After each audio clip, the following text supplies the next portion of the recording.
Nima uchun homiladorliklar orasida kamida 3 yil tanaffus qilish muhim? Har bir homiladorlikdan keyin ayol tanasi jiddiy tiklanish jarayoniga muhtoj bo'ladi.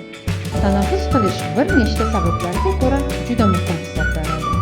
Birinchisi, organizmdagi resurslar to'liq tiklanadi. Homiladorlik va emizish davrida ayol organizmidan ko'plab vitaminlar, minerallar, ayniqsa temir, kalsiy, folat kabi moddalar yo'qotadi. Bu moddalarni qayta to'ldirish va sog'lom holatga qaytish uchun tanaga vaqt kerak bo'ladi. Ikkinchi asosiy sabab gormonal muvozanat tiklanadi. Homiladorlik davrida gormonlarda katta o'zgarishlar yuz beradi va ularning barqarorlashuvi, hayz davrining normallashuvi sog'lom homiladorlik uchun muhim tayyorgarlik hisoblanadi.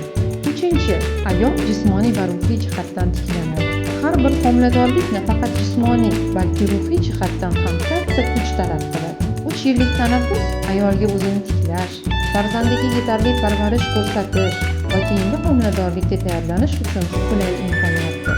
Xulosa shuki, homiladorliklar orasidagi 3 yillik tanaffus bu ayol salomatligiga bo'lgan e'tibor, bola sog'lig'i uchun investitsiya va oiladagi farovonlik garovidir. Ayol sog'lom bo'lsa, farzandlar ham baxtli, kuchli va albatta sog'lom bo'lishadi.